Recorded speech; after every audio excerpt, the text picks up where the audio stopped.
ये किसी चुनाव में हार या जीत का विश्लेषण नहीं है। ये जमीन, समाज और सियासत के बीच जो एक भरोसे का रिश्ता होता है ना, उसकी एक गहरी फोरेंसिक जांच है।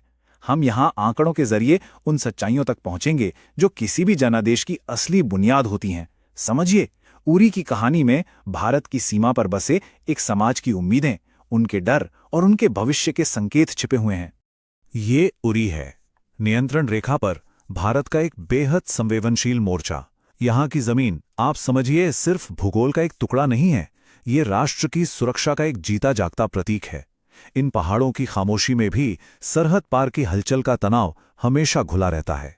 यहाँ का जीवन, यहाँ की राजनीति, सब कुछ इसी एक पहचान से तय होता है।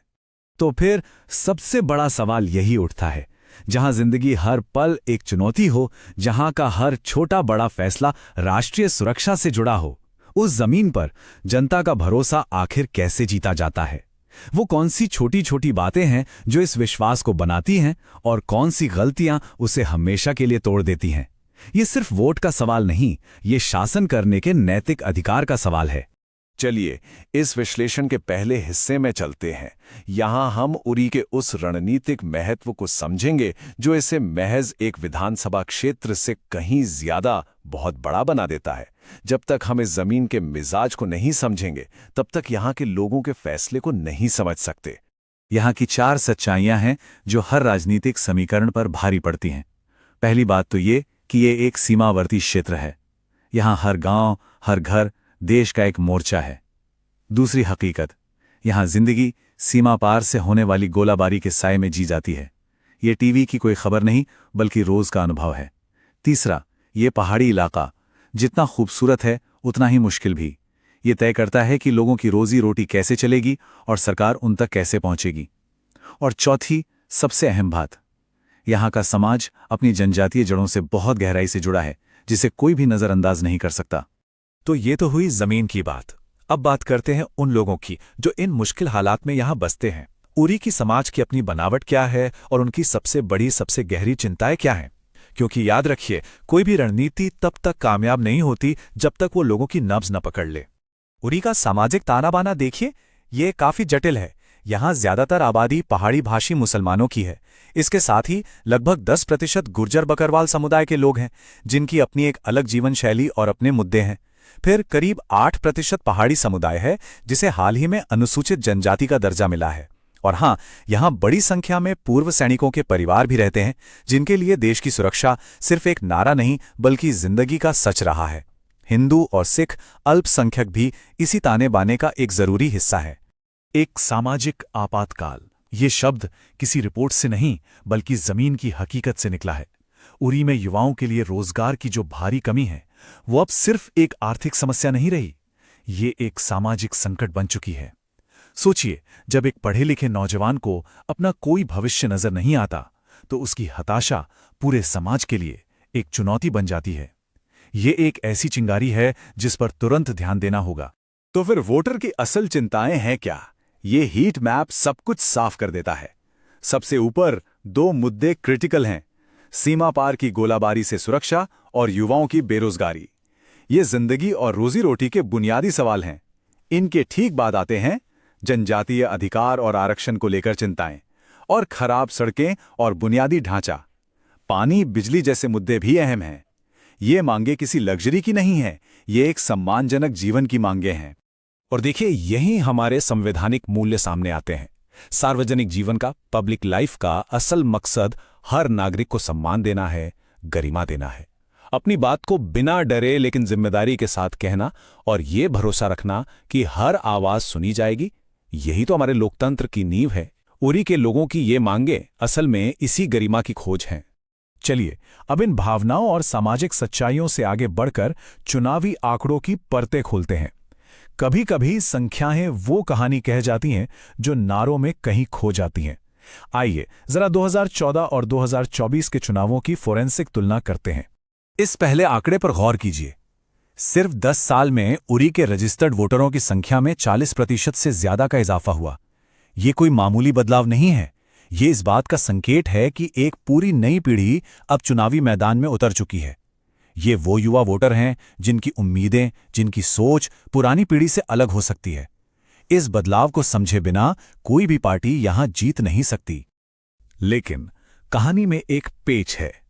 एक तरफ वोटर बढ़े तो दूसरी तरफ वोटिंग का प्रतिशत 82% से घटकर 70% पर आ गया, लगभग 12% की गिरावट। ये एक बहुत गंभीर संकेत है।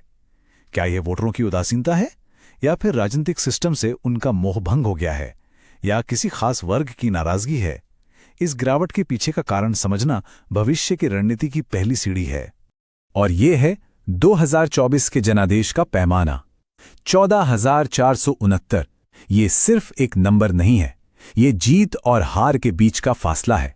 ये कोई छोटा मोटा अंतर नहीं है, ये एक निर्णायक जीत का सबूत है। ये आंकड़ा बताता है कि किसी भी चैलेंजर के लिए यहां की लड़ाई कितनी बड़ी, कितनी मुश्किल है। उसे सिर्फ कुछ हजार वोट नहीं चाहिए, उसे एक बहुत बड़े जनसमूह का विश्वास जीतना होगा। तो अब पूरी तस्वीर एक साथ देखते हैं। ये डैशबोर्ड सब कुछ साफ कर देता है। 2014 में जेकेएनसी को 40% से भी कम वोट मिले थे और जीत का अंतर था करीब 5800 वोट। लेकिन 2024 में उनका वोट शेयर बढ़कर 53% से ज्यादा हो गया और जीत का अंतर दुगने से भी ज्यादा 14,000 वोटों के पार चला गया। कम वोटिंग के बावजूद वोट शेयर में इतनी बड़ी छलांग, ये एक बहुत मजबूत राजनीतिक पकड़ की तरफ इशारा करती है। ठीक है, तो आंकड़े तो साफ हैं, लेकिन अब असली सवाल ये है कि इन नतीजों के पीछे की स्ट्रैटेजी क्या थी। हम सिर्फ क्या हुआ पर नहीं रुकेंगे, हम ये समझने की कोशिश करेंगे कि ऐसा क्यों हुआ। किसी भी नए राजनीतिक दावेदार के लिए इस चुनौती को समझना बहुत जरूरी है। अगर उरी का चुनावी इतिहास देखें तो ये लड़ाई मुख्य रूप से जेकेएनसी और कांग्रेस के बीच ही रही है। 1996 तक जेकेएनसी का दबदबा था। फिर 2002 में कांग्रेस ने सिर्फ 184 वोटों के मामूली अंतर से ये सीट जीती और 2008 में भी अपनी पकड़ बनाए रखी।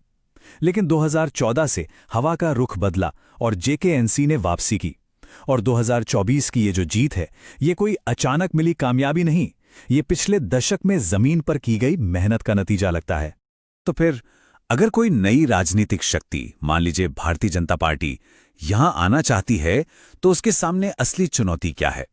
एक लाइन में कहें तो एक तरफ जमीन पर संगठन का लगभग ना होना और दूसरी तरफ कांग्रेस और नेशनल कॉन्फ्रेंस का एक मजबूत एकजुट गठबंधन। ये एक दोहरी चुनौती है जिसे सिर्फ नारों से नहीं जीता जा सकता। आइए इसका एक स्वॉट विश्लेषण करते हैं। पार्टी की अपनी अंदरूनी ताकत क्या है? केंद्र सरकार का मजबूत सपोर्ट, फंडिंग की कोई कमी नहीं और राष्ट्रीय सुरक्षा का एक शक्तिशाली नैरेटिव जो उरी जैसे इलाके के लिए बहुत मायने रखता है। लेकिन कमजोरियां भी उतनी ही बड़ी हैं। सबसे बड़ी कमजोरी है बूथ लेवल पर संगठन का न होना और दूसरी ये धारणा कि पार्टी स्थानीय मुद्दों को नजरअंदाज करती है। अब बाहर के माहौल पे नजर डालते हैं। अवसर क्या है? सरकार की सीमावर्ती विकास परियोजनाएं और युवाओं के लिए योजनाएं एक बड़ा मौका है।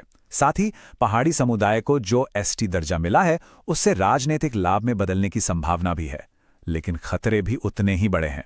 सबसे बड़ा खतरा तो कांग्रेस एनसी का एकजुट विपक्ष है और दूसरा पहाड़ी समुदाय को एसटी दर्जा मिलने से गुज्जर बकरवाल समुदाय में जो डर है वो एक बड़े सामाजिक बैकलैश का कारण बन सकता है। ठीक है, समस्या को हमने अच्छी तरह समझ लिया। अब आते हैं एक संभावित समाधान की रूपरेखा पर, क्योंकि राजनीति में सिर्फ समस्या की पहचान करना काफी नहीं होता। एक साफ और जमीन पर उतरने वाला ब्लूप्रिंट होना बेहद जरूरी है। इस रणनीतिक ढांचे को हम चतुर्मुख सिद्धांत कह सकते हैं। इसका मतलब है एक 4 आयामी दृष्टिकोण। किसी भी राजनीतिक जमीन को जीतने के लिए 4 मोर्चों पर एक साथ काम करना होता है: चुनावी, संगठनात्मक, वैचारिक यानी नैरेटिव और संसाधन।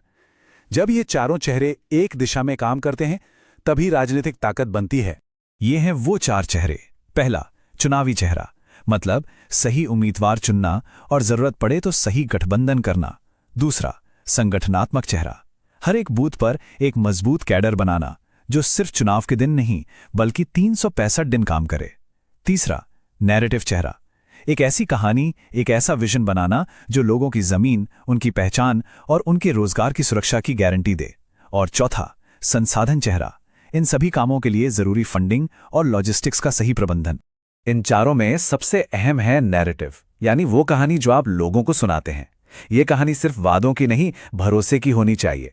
जैसे कि सीमा पर रहने वाले लोगों के लिए बंकर और मुआवजे जैसे मुद्दों का चैंपियन बनना, सुरक्षा को आर्थिक विकास से जोड़ना, सुरक्षित सीमा तो समृद्ध परिवार, और राष्ट्रीय सुरक्षा की सफलताओं को स्थानीय विश्वास में बदलना, ये दिखाना कि जो देश की रक्षा कर सकता है वो यहाँ के लोगों की भी रक्षा करेगा। और हाँ, आज के डिजिटल दौर में ऐसी कहानियां बनाने और सही लोगों तक पहुंचाने के लिए डेटा का इस्तेमाल होता है। यहीं पर भारत के डेटा प्राइवेसी कानून जैसे डीपीडीपी एक्ट की भूमिका अहम हो जाती है। ये कानून ये सुनिश्चित करते हैं कि किसी भी नागरिक की निजी जानकारी का इस्तेमाल उसकी सहमति से एक तय मकसद के लिए ही हो, ताकि हर व्यक्ति की निजता के अधिकार का सम्मान बना रहे। आखिर में एक बात हमें हमेशा याद रखनी चाहिए, कोई भी चुनावी रणनीति अपने आप में मंजिल नहीं है, ये सिर्फ एक पड़ाव है। असली जनादेश तो एक असरदार और जन केंद्रित शासन देने का होता है। ओरी जैसी संवेदनशील जगह पर विश्वास जीतने के लिए एक खास तरह के उम्मीदवार की जरूरत होती है। हम उसे कह सकते हैं एक रक्षक विकासक, यानी प्रोटेक्टर डेवलपर। एक ऐसा चेहरा जिसमें लोगों को अपनी सुरक्षा का भरोसा भी दिखे और अपने इलाके के विकास की उम्मीद भी। ये कोई सम्मानित पूर्व सैनिक हो सकता है या कोई ऐसा स्थानीय नेता जिसकी छवि जमीन से जुड़े विकास पुरुष की हो। चेहरे का सही चयन, समझिए आधा चुनाव वहीं जीत लिया जाता है। और फिर उस रणनीति को जमीन पर उतारने के लिए एक स्पष्ट एक्शन प्लान चाहिए, वो भी टाइम के साथ बंधा हुआ। ये एक 90 दिन की योजना का उदाहरण है। चुनाव से 90 दिन पहले संगठन बनाओ और डेटा का विश्लेषण करो। 60 दिन पहले जमीनी स्तर पर लोगों से जुड़ना शुरू करो। 30 दिन पहले अभियान में पूरी ताकत झोंक दो और आखिरी 7 दिनों में अपने समर्थकों को एकजुट करो और उन्हें बूथ तक पहुंचाना सुनिश्चित करो। और अंत में हम आपको इसी एक बुनियादी सवाल के साथ छोड़ जाते हैं। क्या आंकड़े, रणनीति और एक बेहतरीन अभियान लोगों के दिलों में बसे अविश्वास की गहरी खाई को सच में पाट सकता है? या फिर विश्वास जीतने के लिए आंकड़ों से कहीं ज्यादा एक मानवीय स्पर्श की जरूरत होती है? ये शायद राजनीति का सबसे बड़ा और सबसे शाश्वत प्रश्न है। यदि आप एक जन केंद्रित नेता बनना चाहते हैं और अपने निर्वाचन क्षेत्र का उत्थान करना चाहते हैं, तो blueprintstrategies.ai से mgr@blueprintstrategies.ai पर संपर्क करें या 08042041602 पर कॉल करें। राजनीति से परे, उद्देश्य